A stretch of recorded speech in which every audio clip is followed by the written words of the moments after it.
Abra sua Bíblia, por favor, no livro de Provérbios. Nós vamos passar o Ministério da Palavra. E eu gostaria que você pudesse acompanhar a leitura comigo, mesmo você que nos acompanha pela transmissão. Provérbios, capítulo 16. Nós vamos ler dos versículos 1 até o 3. E esse texto vai ser tanto o nosso ponto de partida, como também o trilho em cima do qual nós vamos refletir juntos. O texto diz assim: o coração do ser humano pode fazer planos, mas a resposta certa vem dos lábios do Senhor. Todos os caminhos de uma pessoa são puros aos seus próprios olhos, mas o Senhor sonda o espírito. Entregue as suas obras ao Senhor, e o que você tem planejado se realizará. Meu Deus, nós queremos declarar nossa confiança e dependência no Senhor e na ação do Teu Espírito Santo. Clamamos a capacidade de ir além da nossa limitação, tanto em comunicar como em receber a Tua Palavra, entrar naquele lugar de compreensão, disposição à Tua Palavra, de vulnerabilidade, ação e aplicação do Teu Espírito em nós. E Te pedimos que de fato a Tua Palavra seja lâmpada para os nossos pés, luz para o nosso caminho, mais do que informação, que ela estabeleça o trilho, que ela estabeleça de fato, ó Deus, o direcionamento das nossas vidas. E nós clamamos a capacidade de entender e corresponder com o Senhor, em nome de Jesus. Amém. Bom, nós lemos esses 3 primeiros versículos de Provérbios 16, e na verdade eu quero me concentrar no versículo 2. Todos os caminhos de uma pessoa são puros aos seus próprios olhos, mas o Senhor sonda o espírito. Essa expressão traduzida sonda o espírito, na Nova Almeida atualizada que eu estou lendo, foi traduzida na Almeida Revista Atualizada, aliás, em todas as outras versões de Almeida, corrigida, revisada, fiel, como o Senhor pesa o espírito, ou pesa os espíritos. Evidentemente, um espírito que não é material, não pode ser pesado. Então, as traduções mais novas são as que nós chamamos, não as traduções por literalidade, mas por equivalência, elas tentam interpretar o sentido da palavra o Senhor pesa o espírito. A minha tradução aqui, a Nova Almeida, diz sonda o espírito. A NVI, Nova Versão Internacional, traduziu avalia o espírito. A NVT, a Nova Versão Transformadora, diz o Senhor examina as intenções de cada um. E a nova tradução na linguagem de hoje diz o Senhor julga as suas intenções. Como o verso 1 fala do coração fazendo planos, o verso 3 fala da execução desses planos. Entende-se, obviamente, que a declaração que está no meio, o recheio aí do verso 2, o Senhor sonda o espírito, fala de uma avaliação que Deus faz no íntimo de cada um de nós. E a razão pela qual Deus entra para sondar, para avaliar, para pesar, é porque nós temos muitas vezes uma dificuldade de fazer aquilo que só Deus consegue fazer. A Bíblia diz que todos os caminhos do homem são puros aos seus próprios olhos. Muitas vezes nós não conseguimos perceber erro, quando estamos simplesmente fazendo uma avaliação. Por quê? Na perspectiva bíblica, o erro não se consiste apenas naquilo que eu faço. Muitas vezes alguém pode estar errando porque está fazendo a coisa errada. Mas não é apenas o que fazemos. Alguém pode fazer a coisa certa do jeito errado. E quando alguém faz a coisa certa do jeito errado, ela está errando. Mas eu diria que mais do que o como. Então, por exemplo, Tiago, capítulo 4, versos 2 e 3, é um exemplo que eu gosto muito de citar. O verso 2 diz, nada tendes porque não pedis. Mas o verso 3 diz, pedis e não recebeis porque pedis mal. Oração é a forma de receber de Deus. Alguns não recebem porque não usam a oração. Mas outros estão usando a oração, fazendo a coisa certa. Mas a Bíblia diz, mas estão fazendo do jeito errado. Então, podemos errar não só no que, mas no como. Agora, mais delicado ainda do que o como, eu acredito que é algo que é o nosso grande desafio, diz respeito ao porquê. Eu olho para esse texto e quando eu vejo Deus falando que Ele sonda o espírito, o íntimo do coração, eu acredito que Ele está falando de algo que diz respeito à motivação. Muitas vezes o problema não é o que fazemos, nem só como fazemos. Às vezes é por que fazemos. Jesus, por exemplo, confrontou os fariseus. Os fariseus eram parte da seita mais severa no judaísmo. Eram os camaradas mais religiosos, mais dedicados. Em Mateus, no capítulo 6, Jesus os confronta. Qual era o erro deles? Jesus fala deles darem esmolas, Jesus fala deles orarem, Jesus fala deles jejuarem. Algumas dessas coisas são erradas? Não. Dar esmola, orar, jejuar são coisas certas. Mas Jesus disse, vocês estão fazendo isso só para ser visto pelos homens. Ou seja, vocês não estão fazendo a coisa certa com a motivação correta.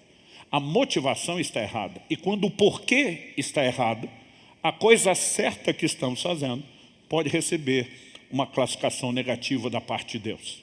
Quando eu olho para esse texto, e a razão pela qual eu li os 3 versículos é porque é uma construção aqui. O verso 1 fala dos planos do coração. O coração do homem pode fazer planos. Muitas vezes nós nem percebemos que estamos planejando, mas o tempo todo, né, o nosso íntimo está processando nossas escolhas, nosso futuro, para onde vamos. Ainda que alguns façam isso com mais intensidade do que outros, né, é fato. E normalmente esse planejamento se dá lá no íntimo. O verso 2 fala da nossa avaliação dos planos. Todos os caminhos do homem são puros aos seus olhos. Muitas vezes nós temos dificuldade de enxergar. Mas quando a Bíblia diz, mas Deus pesa o espírito, Deus avalia o coração, Deus sonda a intenção, Deus examina ou julga, significa que Ele não olha apenas o que fazemos ou planejamos fazer, mas Ele avalia a razão, o motivo ou o porquê. Por exemplo, além de já falarmos aqui de esmola, oração e jejum, que não são coisas erradas. Se eu falar a respeito de alguém que prega o Evangelho, alguns de nós, né, que amamos, tememos, servemos o Senhor, será que alguém ousaria classificar que pregar o Evangelho é algo errado? Acredito que nenhum de nós faria isso. Mas olha o que Paulo diz em Filipenses, no capítulo 1, dos versos 14 a 17. Ele diz, e os irmãos, em sua maioria, estimulados no Senhor por minhas algemas, ele está escrevendo da prisão, ousam falar a palavra com mais coragem. É verdade que alguns proclamam Cristo por inveja e rivalidade, mas outros o fazem de boa vontade. Estes, os de boa vontade, o fazem por amor, sabendo que estou incumbido da defesa do Evangelho. Aqueles, os que fazem por inveja e rivalidade, aqueles, porém, pregam Cristo por interesse pessoal, não de forma sincera, pensando que assim podem aumentar meu sofrimento na prisão. Então Paulo está falando de gente que estava pregando o Evangelho.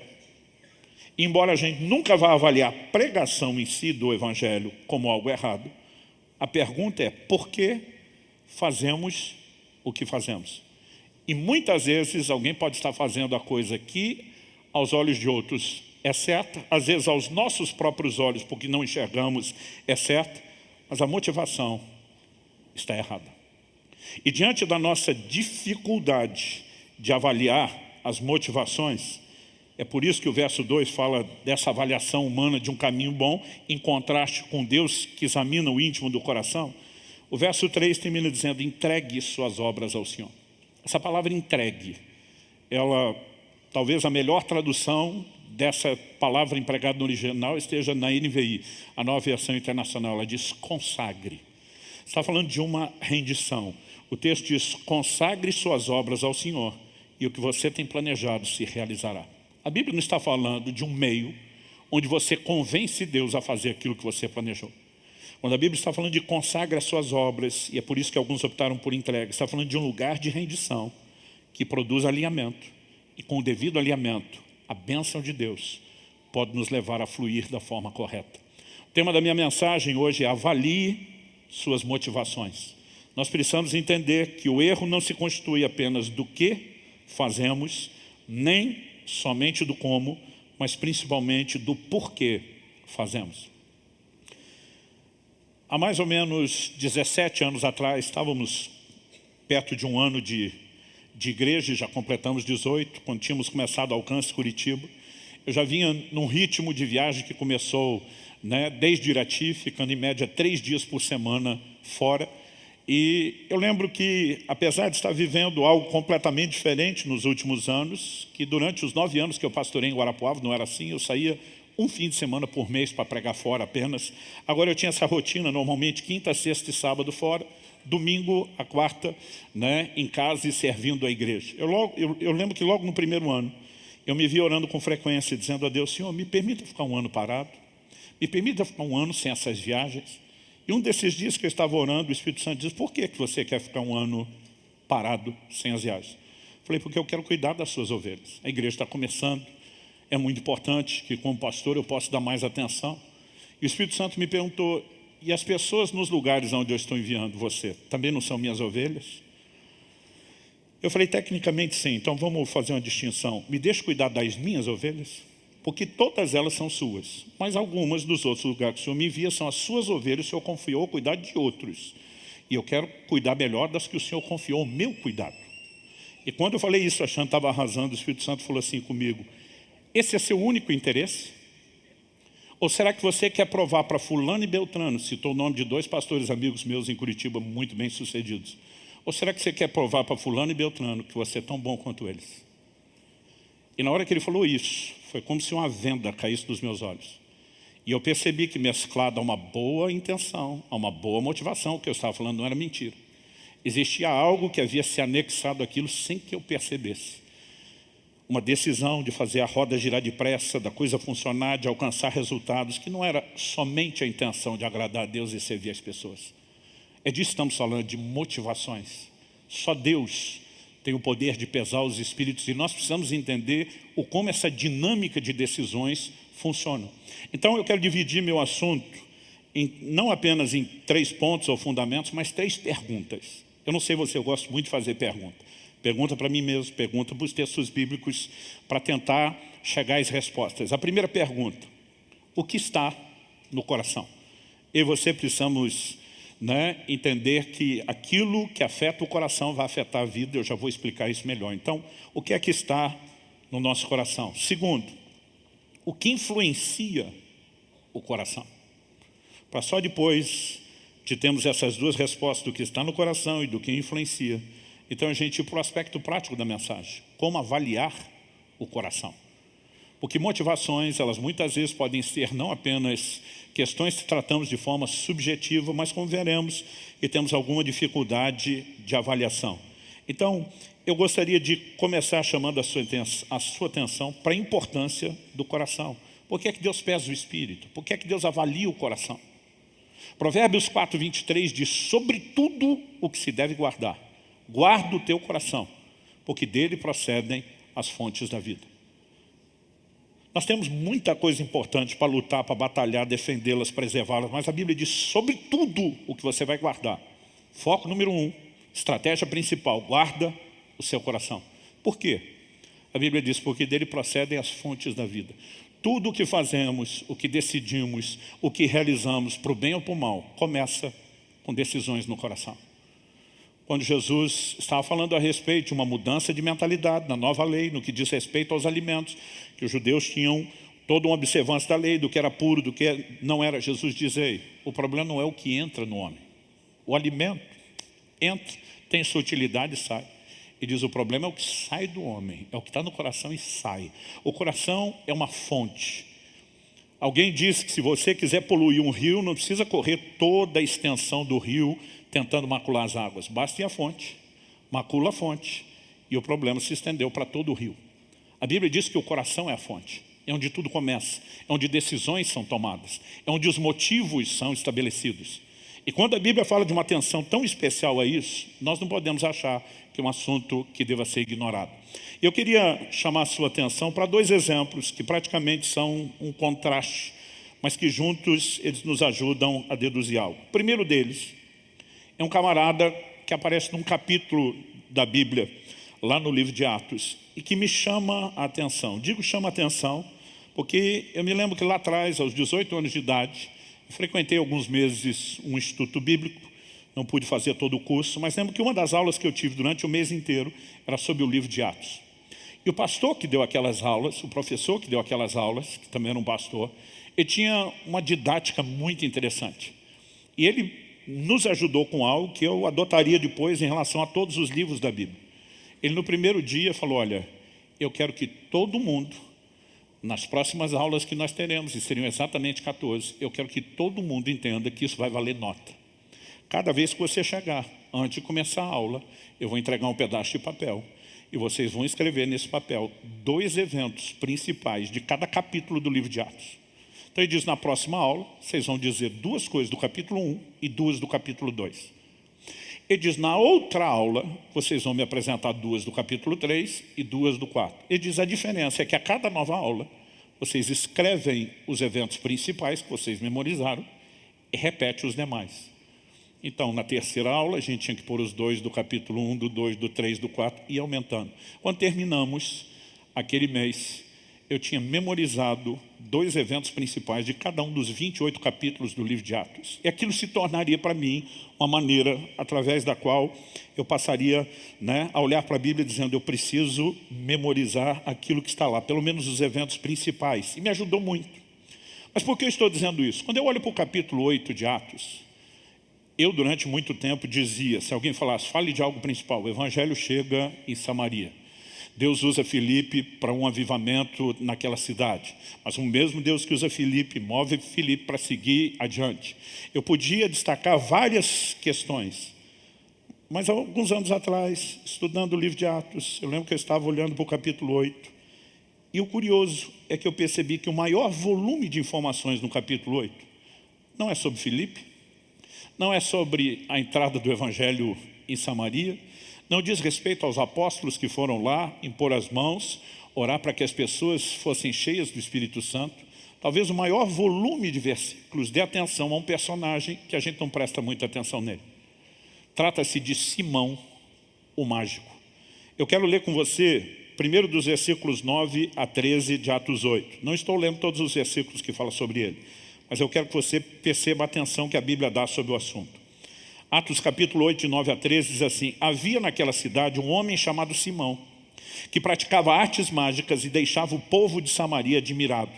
Dizia ser alguém muito importante, e todos lhe davam ouvidos, do menor ao maior, dizendo, este homem é o poder de Deus, chamado grande poder. Davam atenção a ele, porque durante muito tempo os havia impressionado com as suas artes mágicas. Quando, porém, deram crédito a Filipe, que os evangelizava a respeito do reino de Deus e do nome de Jesus Cristo, iam sendo batizados tanto homens como mulheres. O próprio Simão abraçou a fé e, tendo sido batizado, acompanhava Filipe de perto, observando extasiado os sinais e grandes milagres praticados. Então o evangelho agora chega em Samaria por conta de uma perseguição. Os que fugiram da perseguição em Jerusalém espalharam o evangelho por onde passava, e Filipe chega em Samaria. A Bíblia mostra que ele expulsava demônios, curava os enfermos. A Bíblia diz que o próprio Simão se converteu. A Bíblia diz que ele abraçou a fé, que ele foi batizado. Em nenhum momento a Bíblia está questionando se a conversão foi ou não foi genuína. A Bíblia diz quem ele era, qual era o seu histórico. A Bíblia fala desse cara convertido, não só convertido, mas agora ele está colado no Filipe, acompanhando de perto tudo o que Deus está fazendo. Dos versos 14 até o 17, nós vemos que Jerusalém ouviu que Samaria tinha recebido a palavra de Deus. Enviaram para lá nada menos do que Pedro e João. A Bíblia diz porque todos eles haviam sido batizados nas águas, mas sobre nenhum deles havia ainda descido o Espírito Santo. Os apóstolos chegam, começam a impor as mãos, e a Bíblia diz que as pessoas sobre quem eles impunham as mãos eram cheias do Espírito Santo, recebiam o Espírito Santo. O Simão, que está acompanhando tudo de perto, não só Filipe, agora os apóstolos, versos 18 a 23 de Atos 8. A Bíblia diz, quando Simão viu que pelo fato de os apóstolos imporem as mãos era concedido o Espírito Santo, ofereceu-lhes dinheiro, dizendo, deem também a mim esse poder, para que a pessoa sobre a qual eu impuser as mãos receba o Espírito Santo. Eu quero fazer uma pausa aqui. Já vi muito pregador dizer que o pecado de Simão foi tentar comprar o Espírito Santo. A Bíblia não diz que ele quis comprar o Espírito Santo. A Bíblia diz que ele se dirige aos apóstolos e diz, me dê o que vocês têm, para que as pessoas sobre quem impuser as mãos também recebam o Espírito Santo. O cara converteu, abraçou a fé, está colado em Filipe, é evidente que ele está empolgado com tudo que Deus está fazendo. Agora ele vê Deus usando os apóstolos, e ele diz, eu também quero ser usado por Deus. Eu quero que pessoas recebam o Espírito Santo. Ele não está tentando comprar o que é dele. Ele simplesmente está dizendo, eu quero como vocês ser um instrumento que toque a vida de outros, para que eles também recebam o Espírito Santo. Resposta de Pedro. Mas Pedro respondeu, que o seu dinheiro seja destruído junto com você. Uma outra tradução diz que a tua prata vá contigo à perdição. Que o seu dinheiro seja destruído junto com você, pois você pensou que com ele poderia adquirir o dom de Deus. O dom aqui não é a pessoa do Espírito Santo. É o que eles carregavam de poder impor as mãos e tocar outros. Ele diz, não existe porção nem parte para você nesse ministério. Pedro entendeu que ele queria estar no ministério e fazer o que eles estão fazendo. Ele diz, mas não tem lugar para você nesse ministério. Por quê? O indicativo está na Escritura, porque o seu coração não é reto diante de Deus. Você pode repetir isso comigo? Diga, porque o seu coração não é reto diante de Deus. Então a advertência de Pedro para ele, portanto, arrependa-se desse mal, ore ao Senhor, talvez Ele o perdoe por esse intento do seu coração, pois vejo que você está cheio de inveja e preso em sua maldade. Pedro está dizendo, o problema não é o que você quer, impor as mãos para que as pessoas sejam cheias do Espírito Santo.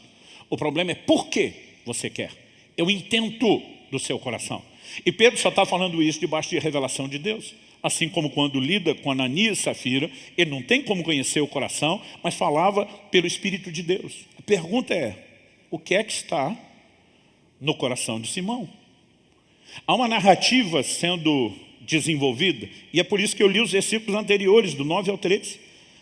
Antes de Filipe chegar pregando o evangelho, de ter um avivamento naquela cidade, quem era o cara? Quem estava debaixo dos holofotes? Simão. A Bíblia diz que ele praticava artes mágicas e deixava o povo de Samaria admirado. Todo mundo olhava para ele e dizia, uau, você é o cara. Dizia ser alguém muito importante. A Bíblia diz, todos lhe davam ouvidos, do menor ao maior. Reconhecimento, popularidade, esse cara tinha tudo. A Bíblia diz, davam atenção a ele durante muito tempo. Não foi uma questão rápida, passageira. O cara teve história, fez sucesso. De uma hora para outra ele se converte. E não só por causa da conversão, ele sabe que o que ele faz não deve mais ser continuado. Mas agora tem outra pessoa debaixo dos holofotes. Filipe, sendo usado por Deus, agora assume toda a proeminência. Daqui a pouco os apóstolos chegam. E de alguma forma, aquela alma, habituada a toda a popularidade, a promoção, começa a lutar para ter de volta algum espaço de reconhecimento. O problema não é apenas o que fazemos. Questionamentos a serem feitos é, por que fazemos? Eu particularmente tenho muita dificuldade com a forma como muitas igrejas promovem algumas pessoas recém-convertidas só porque tinham sucesso do lado de fora e começa a dar espaço do lado de dentro, sem perceber o perigo que isso pode ser.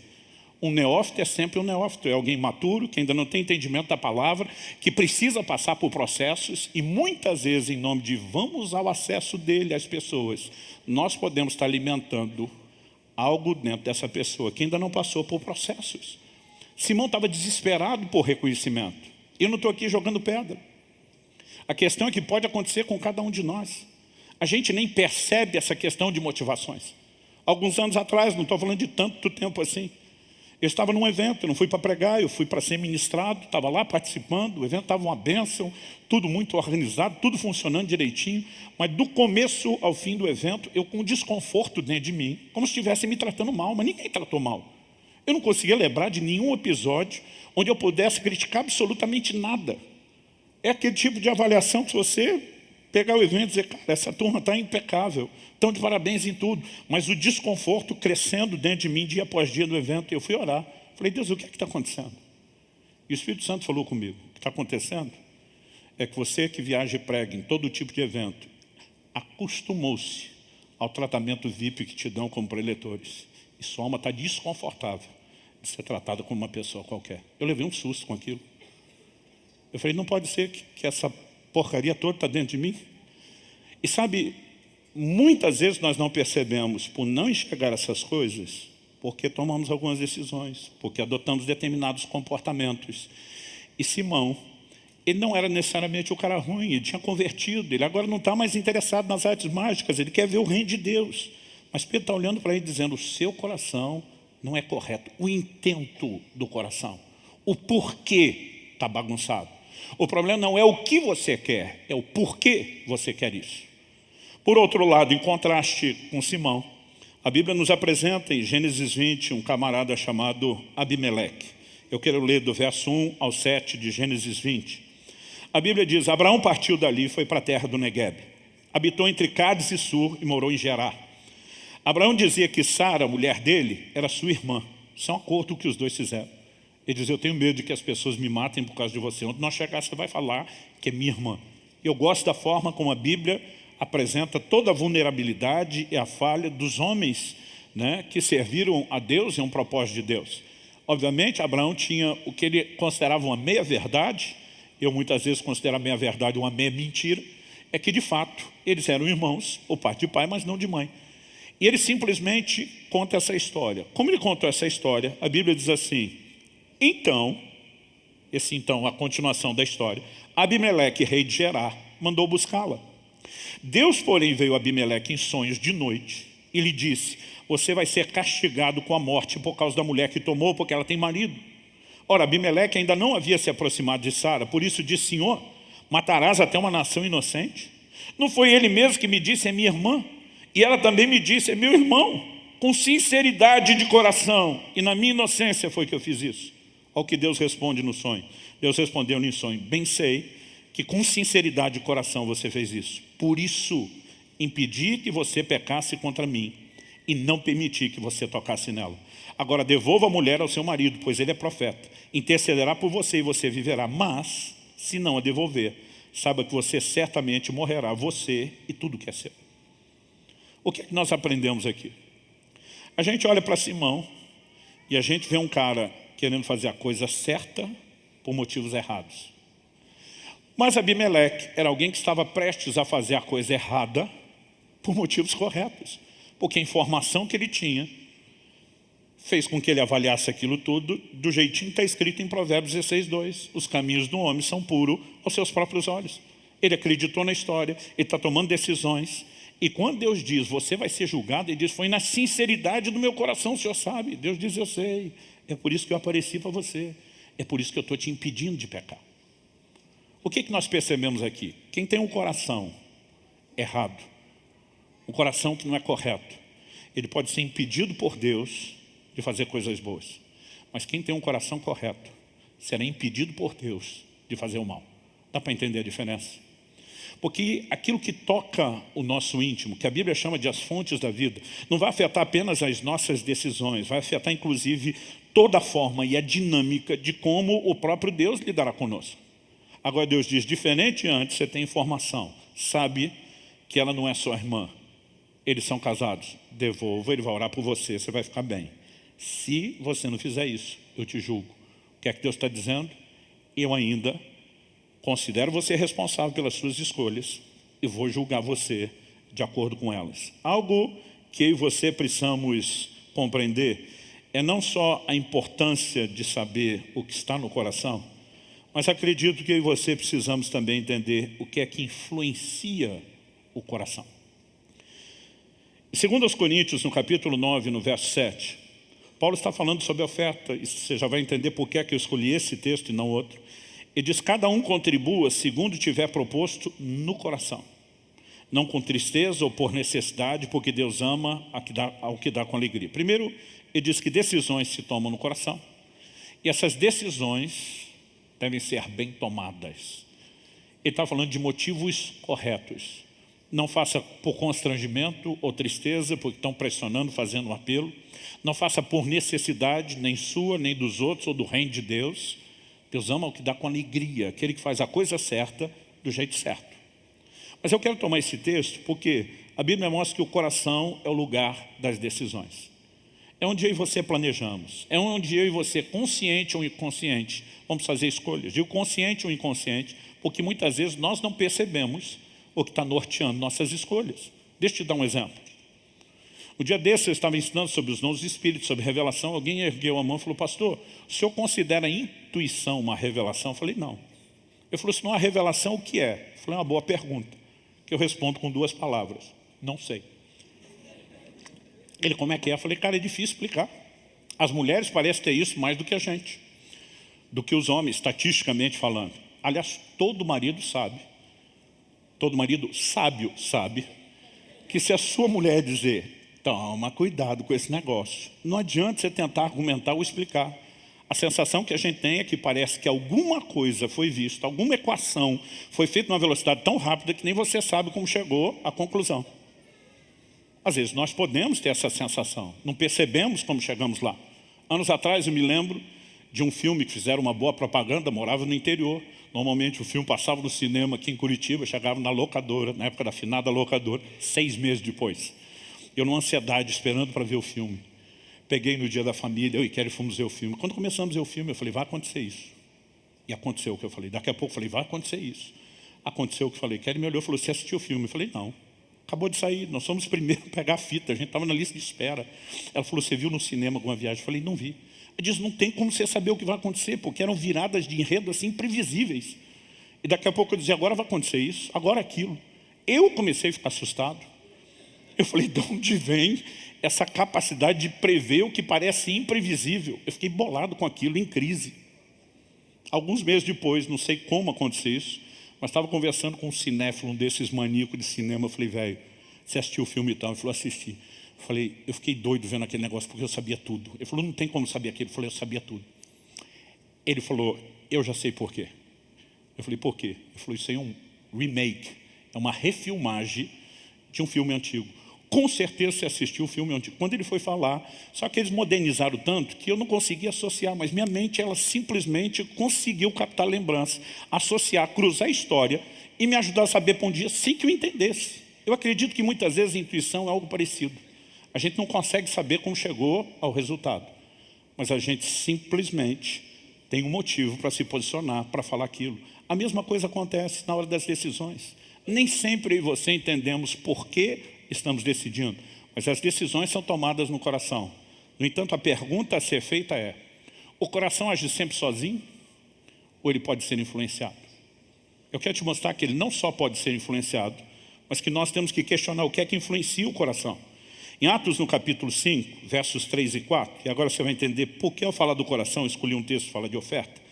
A Bíblia diz que Pedro, falando pelo Espírito de Deus, está diante de Ananias. Eu vou ler os versos 3 e 4 de Atos 5. Então Pedro diz, Ananias, por que você permitiu que Satanás enchesse o seu coração para que você mentisse ao Espírito Santo, retendo parte do valor do campo? Não é verdade que conservando a propriedade seria sua? E depois de vendida, o dinheiro não estaria em seu poder? Por que você decidiu fazer uma coisa dessas? Você não mentiu para os homens, mas mentiu para Deus. Quando você vai avaliar essa história, e eu vou repetir, existe toda uma construção. Capítulo 4 termina o último versículo, 37, falando de Barnabé. Diz que Barnabé vendeu um campo que ele tinha, trouxe o dinheiro, depositou aos pés dos apóstolos. Na sequência, capítulo 4 termina, o 5 começa, e você precisa lembrar que a Bíblia não foi escrita com essa divisão de capítulos e versículos. A divisão de capítulos e versículos aconteceram em dois momentos. Divisão em capítulos, o ano 1200 da era cristã. Divisão em versículos, 300 anos depois, quando o Brasil já tinha sido descoberto. O propósito dessa divisão é nos ajudar a achar o que estava escrito onde. Mas tem uma narrativa. Então logo a Bíblia fala de Barnabé, a Bíblia fala que Ananias e Safira venderam uma propriedade. Decidiram, de comum acordo, diz a Bíblia, segurar uma parte, mas vão lá dizer que com Barnabé estão entregando tudo. Honestamente, não consigo ter certeza se o Espírito Santo falou com Ananias para que ele ofertasse tudo, se ele falou para ofertar, ou se Ananias está só empolgado de ver o Barnabé, diz, o cara é crente pra caramba, todo mundo aplaudiu, bonito, gostei disso.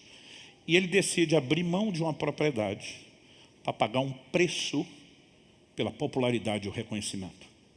Honestamente, a Bíblia não é clara, mas o que a Bíblia diz que é clara é que Satanás conseguiu acesso ao seu coração. E que daqui a pouco esse camarada está tentando mentir para o próprio Espírito Santo, que conhece tudo o que está no coração. E você sabe o resultado trágico da história. Mas quando eu olho para esse questionamento, e principalmente quando no verso 4 a pergunta é feita, por que você decidiu fazer uma coisa dessa? NVI diz, o que o levou a pensar em fazer tal coisa? Ainda que o coração possa ser influenciado por fontes externas, e a verdade é que tanto Deus quanto o diabo vão tentar influenciar o coração. Quando Deus nos orienta, guarda o seu coração, não é para guardar da influência de Deus. Obviamente é para guardar da influência de Satanás ou mesmo de outras pessoas, porque o coração pode ser influenciado por outros. Existem influências que podem alcançar o nosso coração. E normalmente o que eu e você temos que reconhecer é que cada um influencia com aquilo que tem. Eu diria mais do que tem, com aquilo que é. Como que Deus vai nos influenciar? Com aquilo que é. Filipenses 2,5 diz, tende em vós o mesmo sentimento que houve também em Cristo Jesus, o qual subsistindo na forma de Deus, não teve isso como algo ao qual deveria se aprender, esvaziou-se de si, humilhou-se a si mesmo, decidiu ser obediente, obediente até a morte. E a Bíblia diz, seu espelho, você tem que ser influenciado por aquilo que Jesus é. Por outro lado, Satanás influencia com aquilo que ele é. Em 1 Timóteo, no capítulo 3, nos versos 6 a 7, Paulo está falando com Timóteo a respeito daqueles que almejam o episcopado, o ministério, e diz que o bispo não seja recém-convertido. A palavra no original é neófito, novo na fé. Para não acontecer que fique cheio de orgulho. Ele está dizendo que promover uma pessoa que ainda é nova na fé a uma posição, um lugar de reconhecimento público pode dar ruim. Porque a pessoa pode estar no lugar certo, fazendo a coisa certa, com motivos errados. Que não fique cheio de orgulho. O texto diz, e incorra na condenação do diabo. Quando você lê Isaías 14, Ezequiel 28, são profecias de dupla referência, elas nos falam da queda de Satanás. E diz que ele dizia no coração, eu subirei acima das estrelas de Deus, serei semelhante ao Altíssimo. A Bíblia classifica o pecado, a queda de Satanás é atribuída com o orgulho. E cada um influencia com aquilo que tem, ou melhor, com aquilo que é.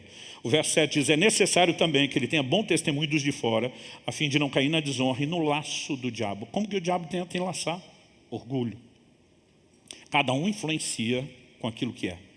E eu e você precisamos entender que quando nosso coração está debaixo da influência do Senhor Jesus, normalmente nós somos levados a servir de forma abnegada, a renunciar a nós mesmos, a nos humilharmos. Mas quando estamos debaixo de influência maligna, há sempre um anseio de promoção. Eu acredito que isso é da nossa própria natureza, mas Satanás sabe como alimentar isso. E há sempre um anseio de reconhecimento ligado ao orgulho.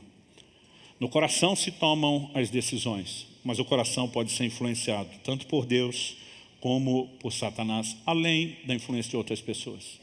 Isso não significa que essas influências sejam irresistíveis. Eu vejo muito crente, não, pastor, o diabo me tentou, não tinha o que fazer, não tinha o que fazer. A Bíblia diz, resistiu ao diabo e ele fugirá de vós. Como que não tem o que fazer? Até a influência de Deus você pode resistir. Hebreus capítulo 3, versos 7 e 8, citando uma porção do Antigo Testamento, diz, por isso, como diz o Espírito Santo, hoje se ouvirem a sua voz, não endureçam o coração, como foi na rebelião, no dia da tentação no deserto. Até para Deus nós podemos fechar o coração, por que não podemos fechar para a influência maligna? Então, precisamos entender o que está no coração, o efeito que isso tem, as influências, e por conta disso, terceira e última pergunta, o último questionamento, o tópico da mensagem. Como avaliar o coração? Se dele procedem as fontes da vida, se nele se fomentam nossas motivações, nossos porquês e não apenas o que iremos fazer. Se ele pode ser influenciado, seja por Deus ou pelo inimigo, é muito importante que a gente consiga acompanhar o que acontece, o que rola lá do lado de dentro. Só que Jeremias capítulo 17, verso 9, nos apresenta um desafio. Se por um lado, nós sabemos em 1 Coríntios 11, 28, falando da ceia, Paulo diz, examine-se o homem a si mesmo. A Bíblia fala de autoexame. A gente tem a capacidade de olhar para a própria vida, como eu tenho agido, como tenho me conduzido, como tenho me comportado. E o autoexame, eu diria, não é só importante, ele é bíblico, ele é necessário. Mas eu costumo dizer que há questões onde nós vamos precisar de mais do que o autoexame. Eu gosto de usar o trocadilho, a gente precisa do exame do alto. Isso significa o quê? Eu e você no autoexame podemos enxergar até um ponto e podemos nos confundir com outras coisas. Jeremias capítulo 17, verso 9 diz, enganoso é o coração, mais do que todas as coisas, desesperadamente corrupto. Quem poderá entendê-lo? Nosso coração tem a capacidade de maquiar e rotular algumas coisas dizendo isso aqui é bom, mas ele está trolando a gente. Existem motivações ocultas. A Bíblia diz ele é enganoso. A Bíblia fala de gente que depois de ter pecado caiu em si, ou seja, estava fora de si. Mas é interessante que muitas vezes o engano é promovido no nosso próprio íntimo. Agora, se o coração é enganoso, se ele é corrupto, se é difícil entendê-lo, se ele consegue trollar tanto a gente, jogando num nível acima da nossa capacidade, a pergunta é, como é que nós vamos lidar com isso? O verso seguinte, o verso 10 de Jeremias 17, diz: eu, o Senhor, sondo o coração. Eu provo os pensamentos, para dar a cada um segundo os seus caminhos, segundo o fruto das suas ações. Deus está dizendo, eu não julgo só o que você fez. Eu julgo as razões pelas quais você fez aquilo que fez. Seu coração, seus pensamentos, o que te levou consciente ou inconscientemente a agir dessa forma. Muitas vezes nós nem percebemos porque fazemos algumas escolhas. Deus diz para Nabucodonosor por meio de uma visão clara. Ele mostra uma estátua que representa os impérios mundiais, dividido em 4 tipos de metais. A cabeça era de ouro, o peito, e os braços de prata, o ventre de bronze, as pernas de ferro. E Daniel, quando interpreta, diz: você é a cabeça de ouro. Depois de ti virá um outro reino inferior ao seu. Mudança de metal e mudança de reino. Então aquela estátua que representa os impérios mundiais, dos quais Babilônia foi o primeiro, significava o quê? Que haveriam 4 impérios mundiais. A Bíblia diz que uma pedra foi cortada sem auxílio de mãos, intervenção divina. A pedra atinge a estátua nos pés. E a estátua inteira é esmiuçada, não sobra nada, é levado pelo vento. Fica só a pedra. A pedra cresce e se torna uma grande montanha que encheria a terra. Qual era a mensagem? Deus está dizendo, vou deixar vocês brincar de governar a terra durante um tempo. 4 impérios mundiais vão acontecer. Nos dias do 4º império, os pés de ferro, eu vou botar fim nesse negócio. E eu começo a estabelecer o meu próprio reino que vai dominar a terra. A palavra falava a respeito da vinda de Jesus. Agora, Nabucodonosor fez o que ninguém na história tinha feito. E ele recebe uma mensagem dizendo, você vai cair fora, outro entra no seu lugar, depois eu arranco o que entrou no seu lugar, boto o outro, depois eu arranco o outro, boto o outro, para depois arrancar todo mundo. É assim que termina o capítulo 2. Como é que começa o 3? O 3 diz que, o terceiro capítulo de Daniel diz que Nabucodonosor levantou uma estátua de ouro, a estátua inteira, e mandou todo mundo adorar. O que ele está dizendo? Eu não vou passar coisa nenhuma, ninguém me tira, o império mundial sou eu e mais ninguém. Consciente ou inconscientemente, e esse registro bíblico não está lá, esse cara está reagindo totalmente contrário ao que Deus falou. E eu não sei se sequer ele conseguiu se dar conta disso. Quem está entendendo, diga amém. Então, como avaliar o coração? Deus está dizendo, eu sondo o coração, eu provo os pensamentos. Em Jeremias 11:20, ele diz, Senhor dos exércitos, justo juiz, que prova o mais íntimo do coração. Em Apocalipse 2:23, Jesus se revela como aquele que sonda mentes e corações. O que é que significa? Que eu e você precisamos de mais do que o autoexame, nós precisamos do exame do alto. E uma das orações que eu aprendi a fazer, a repetir de forma consistente, recorrente ao longo dos anos, é a que está registrada no Salmo 139, versos 23 e 24. Sonda-me, ó Deus, e conhece o meu coração. Prova-me e conhece os meus pensamentos. Vê se há em mim algum caminho mau e guia-me pelo caminho eterno. Quando ele está dizendo, me sonda, conhece meu coração, prova, conhece meus pensamentos, obviamente ele está falando de motivações. Quando ele diz, vê se há em mim algum caminho mau, ele não está dizendo, olha, eu sou estúpido a ponto de não saber reconhecer os meus caminhos. O que nós fazemos de errado, nós sabemos que estamos. Mas muitas vezes os outros caminhos podem parecer puros. E nós precisamos de ajuda. Ajuda de Deus, ajuda do alto. Aqui eu quero chamar a sua atenção para o que todos nós devemos desenvolver na dinâmica de vida cristã e de relacionamento com Deus. Tempo de oração, tempo a sós com Ele. Tempo de expor o que está dentro de nós, tempo de nos desnudarmos até onde conhecemos e pedimos a Deus que mostre e exponha o que está dentro de nós. As 2 experiências que eu contei, e obviamente, quando está em público a gente fala das mais light, a gente nunca... Outro dia alguém falou, o senhor se expõe tanto. Eu falei, você não sabe nada. Aqui é tudo censurado. A gente decide o que compartilha, o que não compartilha. Tem coisas que são muito pessoais. Mas a maior parte das experiências que eu tenho tido de Deus expor motivações erradas, vieram, primeiro, ou no momento de oração, ou segundo. Segundo é apenas para apresentar as hipóteses, não tem nenhuma estatística. Quando estamos diante da palavra de Deus. Um tempo não só de leitura, mas de meditação, de reflexão. Abre rapidinho sua Bíblia comigo, em Hebreus no capítulo 4. Eu quero que a gente olhe junto os versículos 12 e 13. O texto diz assim, porque a palavra de Deus é viva e eficaz. Você pode repetir isso comigo? Diga, viva e eficaz. Quando eu e você gastamos tempo com a palavra, não estamos apenas lendo um livro. ela é viva. O texto diz, e mais cortante do que qualquer espada de 2 gumes. Por que está falando de 2 gumes? Porque, obviamente, era mais cortante que as outras ferramentas. Foice, machado, faca de cozinha, tudo que se usava. Normalmente um gume, um corte de um lado só.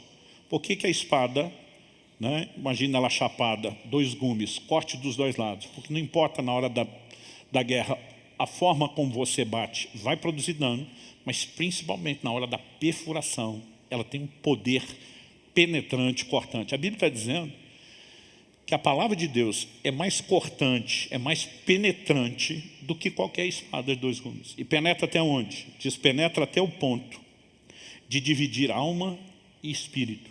Obviamente, uma espada física natural não faria isso, mas a palavra de Deus tem esse poder. Juntas e medulas. E a Bíblia diz, e é apta para julgar. Outras traduções diz para discernir os pensamentos e propósitos do coração.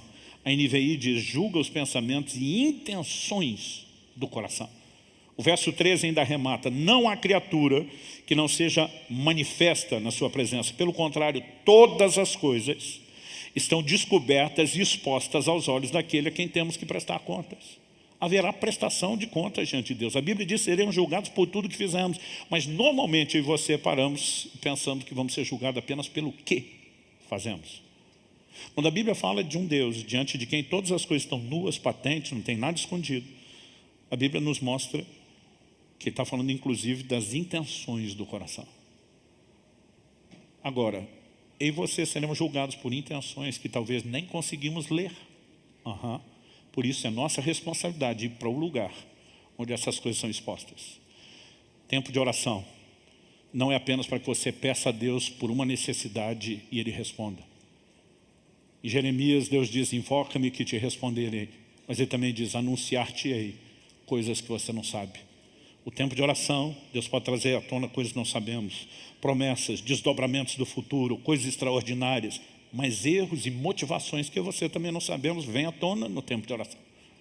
Vem à tona diante da palavra. Muitas vezes estou lá lendo a Bíblia, querendo entender um princípio, uma doutrina, e de repente eu começo a ver algo no texto, que simplesmente está expondo algo dentro de mim. Não era aquilo que eu estava procurando, mas o tempo de exposição na palavra tem esse poder. O que é que eu e você precisamos? Compreender que sozinhos jamais conseguiremos avaliar de forma correta nossas motivações.